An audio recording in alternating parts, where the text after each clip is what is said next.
Comment choisir un beau sac? Let's go! Hello, moi c'est Aurora, je suis italienne, je suis coach d'empowerment et image stratégiste et ma mission c'est d'aider les girl boss à devenir des véritables femmes stylées et charismatiques au travers de leur image. Car oui, l'image c'est un outil stratégique, c'est pour ça que je parle de image stratégiste, qui va vous permettre d'exprimer à l'extérieur qui tu es, qui vous êtes à l'intérieur. Et de cette façon, si on arrive à exprimer qui on est de façon 100% authentique, on va attirer à nous les bonnes personnes et les bonnes choses dans la life. Si tu es nouvelle sur cette chaîne, bienvenue et j'ai un cadeau pour toi. Télécharge dans la barre d'infos les 7 pièces incontournables que toute girl boss devrait avoir dans sa garde-robe. C'est un e-book que j'ai réalisé exprès pour toi et c'est totalement gratuit. Suis-moi aussi sur Instagram où tous les jours je partage plein de tips sur la morphologie, sur la colorimétrie et en même temps aussi sur le mindset. Car on est un mélange, on est un mélange entre le corps et la partie extérieure et la partie intérieure et c'est justement de cet équilibre qu'on peut dégager notre charisme. Alors aussi, suis-moi ici, abonne-toi à cette chaîne si tu aimes bien cette ambiance de girl boss et aussi n'oublie pas d'appuyer sur la cloche pour activer toutes les notifications et ne rater aucune de mes vidéos. As-tu envie de t'acheter, de te faire ce cadeau, de t'acheter un beau sac, mais tu ne sais pas comment t'y prendre, tu ne sais pas à quels critères faire attention pour être sûr de ne pas te rater et acquérir justement la bonne pièce pour toi.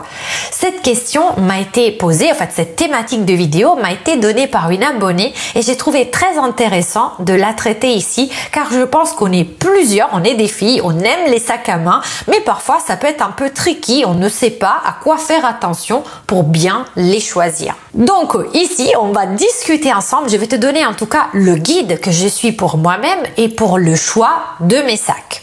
Numéro 1, évite d'acheter les hit bags. Même à la limite, si tu en as les moyens, moi je te déconseille d'acheter des hit bags, c'est-à-dire le bag qui est un peu le sac qui est un peu à la mode en ce moment.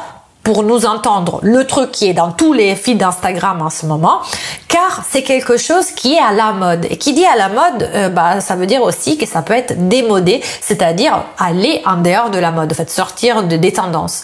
Et c'est vraiment pénible de dépenser 1500, 2000 euros, 3000 euros pour un sac que tout le monde veut avoir à l'instant T parce que toutes les fashionistas et les influenceuses l'affichent sur Instagram, mais que dans quelques mois, ça va être au contraire le symbole de cette saison et du coup, ringard. Donc autant d'investir plutôt sur des pièces intemporelles et indémodables. J'en ai déjà parlé dans une autre vidéo, mais pour moi, dans cette vidéo qui est vraiment dédiée à comment choisir son sac idéal, c'était vraiment un conseil qu'il fallait que je te donne.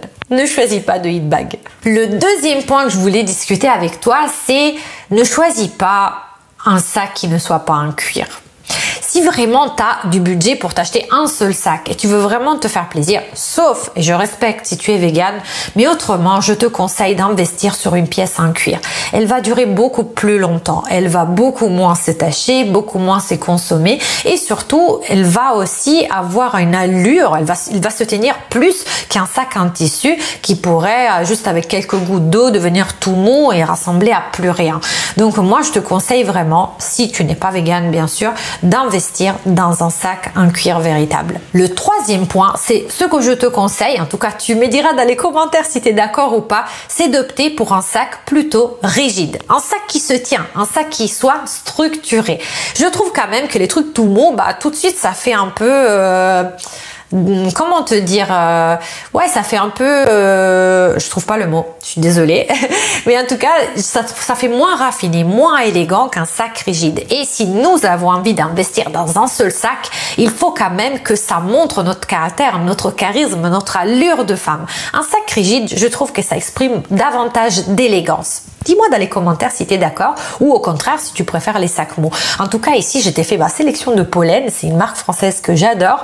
Et c'est vrai que le côté rigide confère tout de suite au sac beaucoup d'allure. Et donc, beaucoup d'allure aussi à la personne qui le porte. Et le quatrième point, c'est bien sûr de choisir le sac dans une des couleurs qui font partie de ta palette de couleurs, dans ta colorimétrie. Alors, si tu ne sais pas encore quelles sont les couleurs qui te vont, je t'invite à regarder toute la série. Il y a vraiment une playlist sur ma chaîne qui s'appelle Girl Boss Colorimétrie. Comme ça, tu apprendras à connaître quelles sont tes couleurs. Et si vraiment tu as besoin d'une analyse approfondie avec la Flow Theory qui te permet de ne pas être classé juste dans 4 saisons, automne, hiver, printemps et été, mais qui va te permettre d'avoir vraiment la palette spécifique à qui te va, tu peux faire appel à moi. J'ai un super produit et je suis fière de te le présenter parce que grâce à cette analyse colorimétrique ad hoc, tu vas avoir vraiment les couleurs qui te mettent en valeur. Je te dis ça parce que souvent, quand on achète, surtout quand on achète un premier sac qui a une certaine valeur, on a un peu tendance à vouloir l'acheter en noir. Parce que pour nous, c'est un peu la valeur refuge, la couleur refuge, la couleur passe-partout. Mais en réalité, le noir, ça peut être aussi très triste. Et si dans notre palette de colorimétrie, on va plutôt éviter le noir, parce que comme on l'a vu dans d'autres vidéos, le noir ne va pratiquement à personne, sauf à la catégorie hiver sombre, c'est-à-dire la mienne. Mais autrement, le noir ne va pas aux gens. Ça vieillit, ça rend triste, ça montre ça augmente les cernes.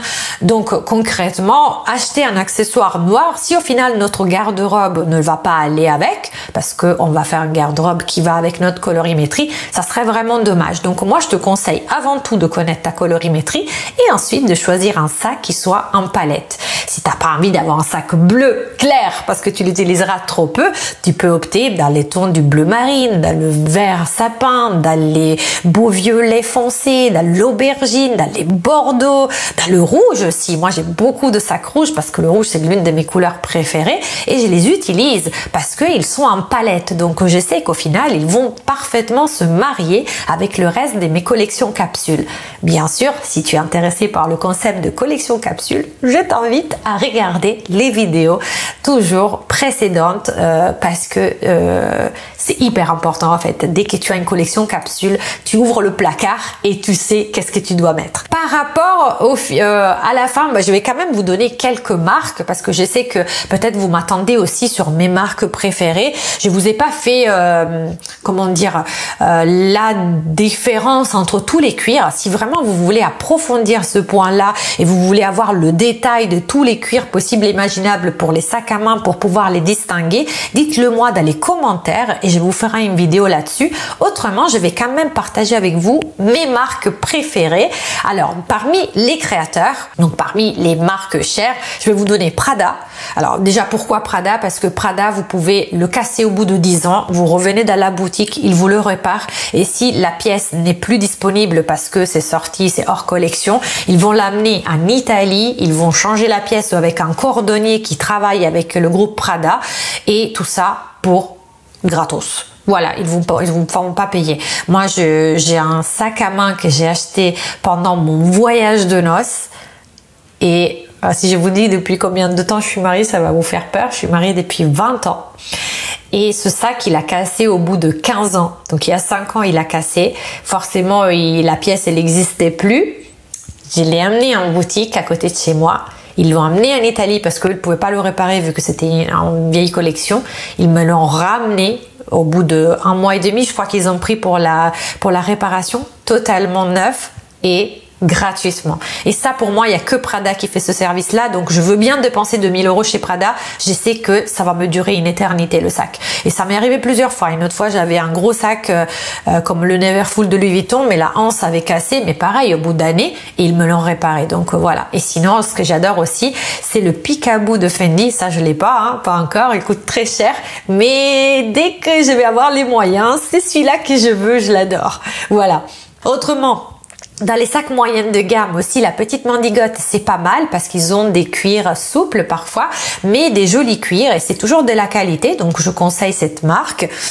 Et autrement aussi, Cézanne, ils font des jolis sacs, Naténine et bien sûr Pollen.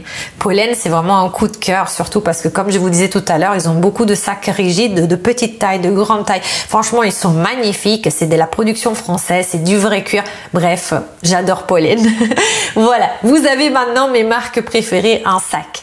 En tout cas, j'espère que cette vidéo sur comment choisir un sac vous a plu. Si c'est le cas, mettez-moi un pouce bleu pour m'encourager. J'ai besoin aussi d'encouragement. Et aussi, si vous appuyez sur la cloche et vous abonnez, ça me ferait vraiment bien plaisir. Suivez-moi aussi sur Instagram. Et d'ici la prochaine vidéo, je vous dis ciao et à la prochaine.